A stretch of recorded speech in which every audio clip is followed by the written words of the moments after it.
Welcome to the Anxiety Slayer series.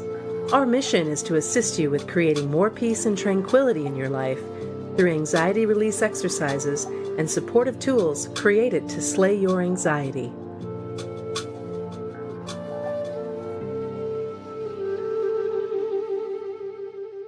Hi, Ananga. It's always a pleasure to join you for a new Anxiety Slayer podcast. Hey, Shan. Today, we'll be discussing our brand new Anxiety Slayer First Responder Series course, created to help our listeners who suffer from debilitating anxiety attacks, along with a conversation about how you can break free of what we call the anxiety trap. I am overflowing with gratitude that we have finished this course, Ananga. It's been such a labor of love, and I really appreciate all of the time and effort you put into this. I'm so happy we have this available and ready to share.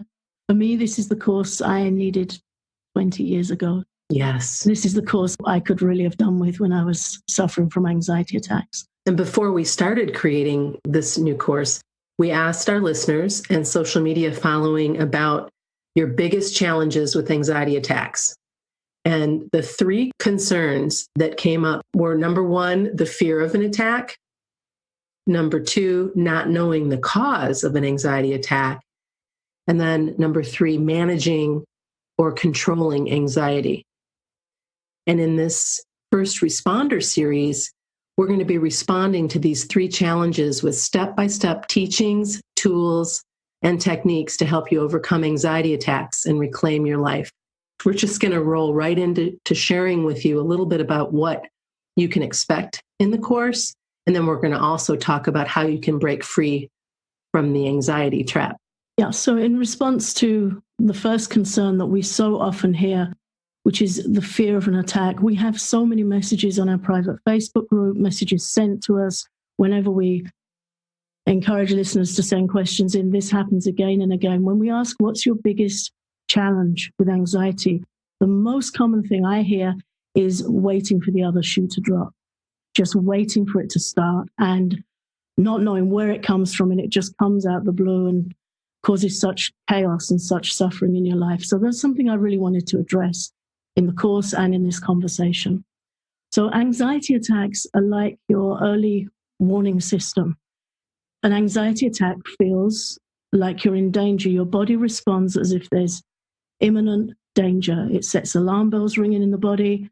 It sets adrenaline pumping through your body, this heightened awareness, this desire for escape, and the symptoms of anxiety kick in, including fast heartbeat, shallow breathing, feeling terrified, feeling faint, feeling a need to get away, nausea, shaking, and more. Everyone experiences it slightly differently, but most people are familiar with at least some of those symptoms.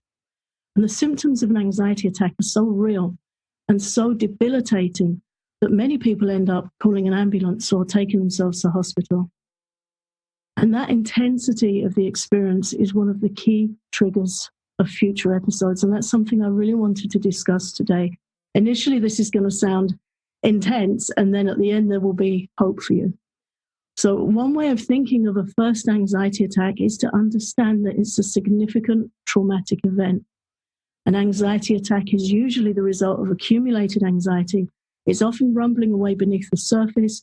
It can be triggered by shock or trauma from months ago. It can be triggered by illness from different medications. There's all kinds of things that can feed into that first experience, but there's always something that triggers the anxiety to overflow into an episode. So it's like stress and anxiety build up beneath the surface of your awareness and eventually overflow like a volcanic eruption. So it's a significant event that kicks off with this anxiety attack, and it's very real and very shocking. So the way I think of future anxiety attacks is almost like a form of post-traumatic stress. It's a highly stressed response to an event that caused you extreme fear. Anxiety attacks are a traumatic experience, and that trauma needs processing, support, and healing.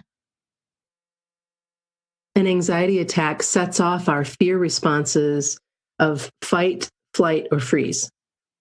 But there's no snarling dog to run from or stalker in a dark alley.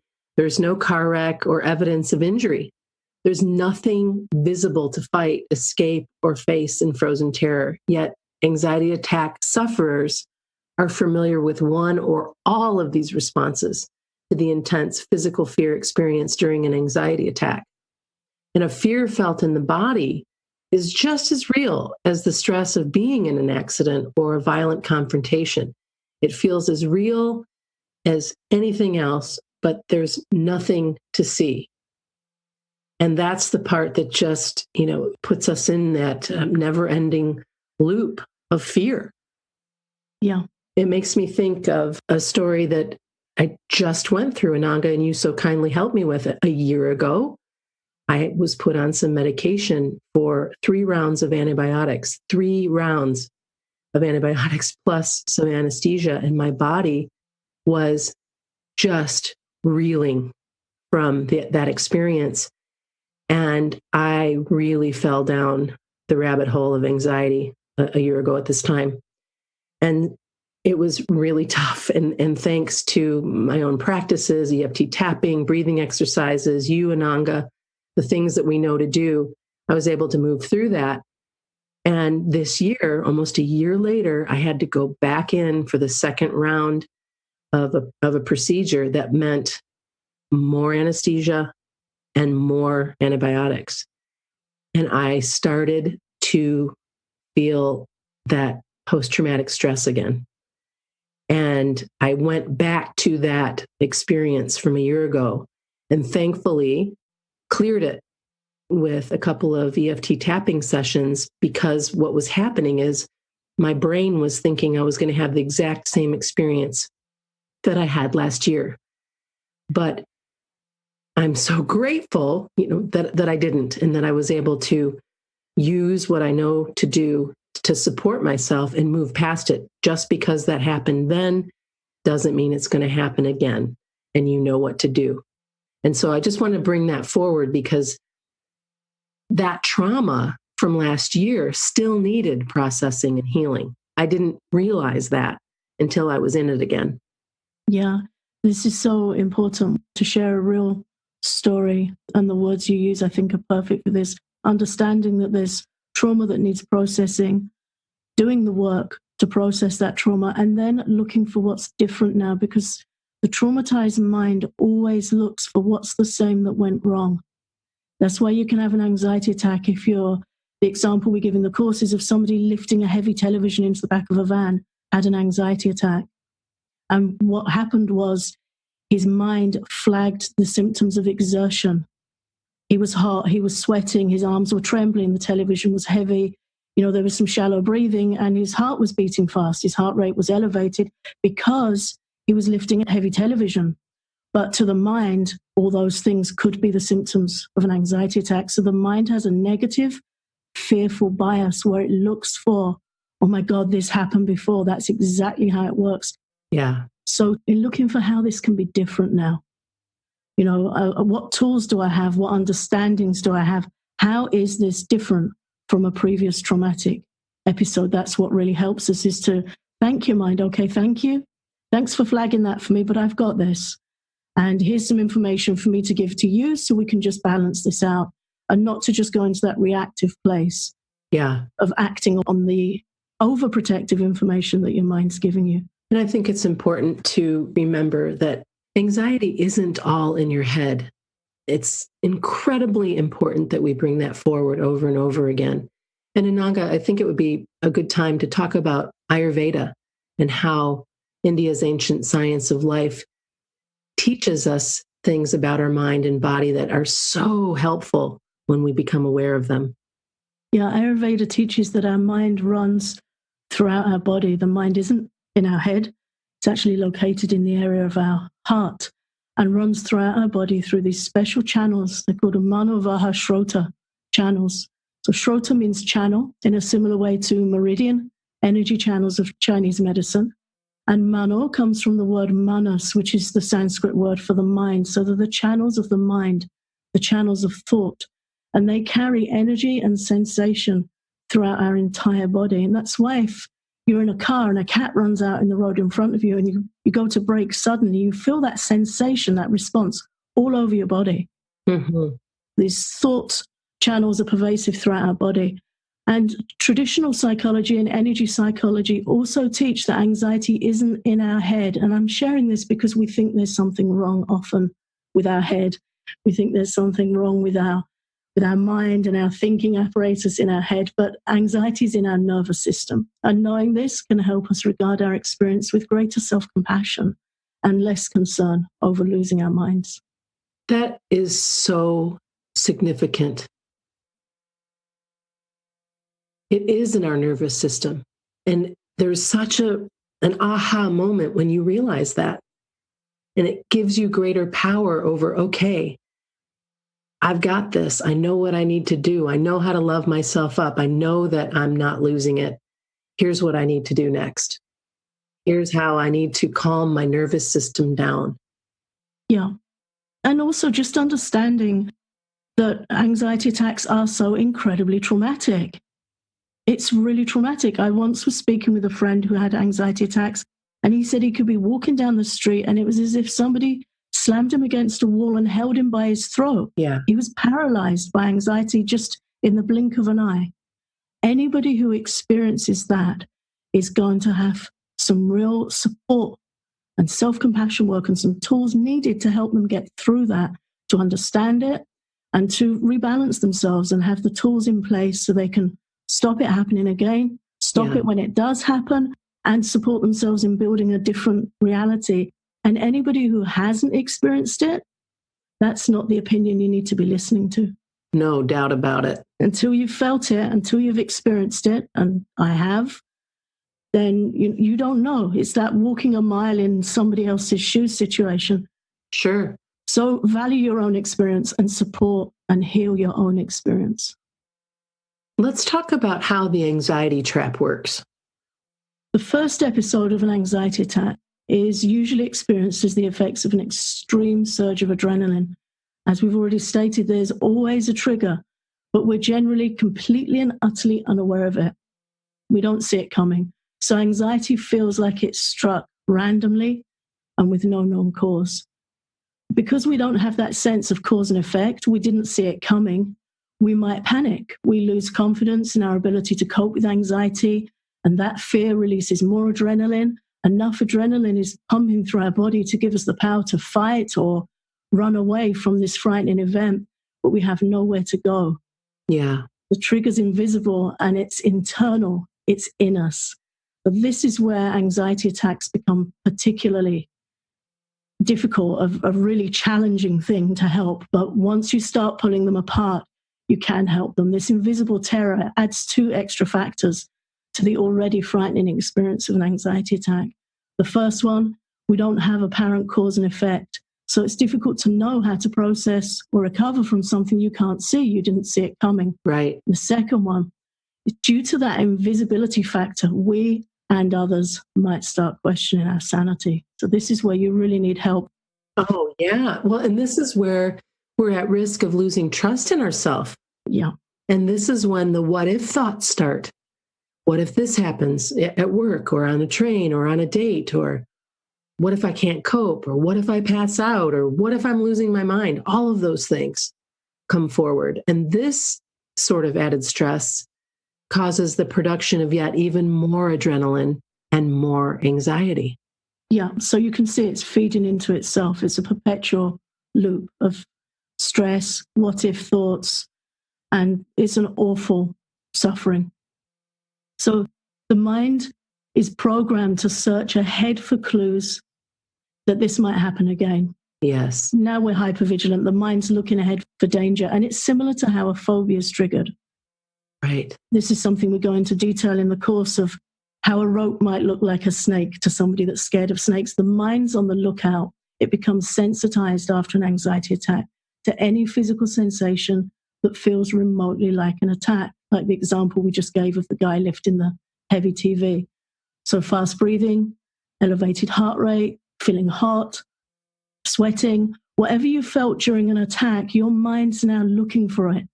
It will also have noted the location and the environment where you felt so anxious. It might even have logged the people you were with. It will log everything and try and warn you not to go there again.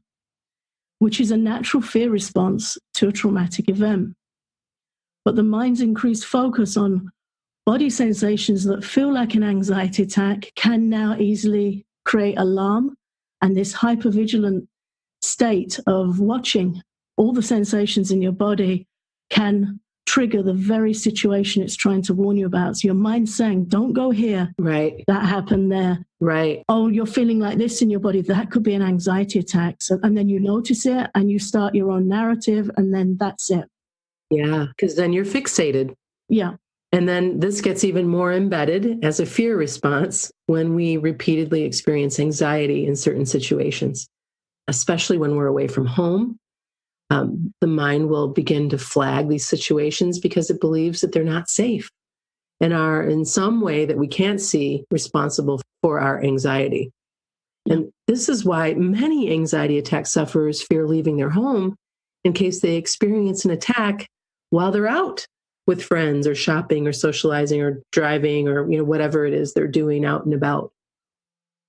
Yeah, that's exactly how it happens.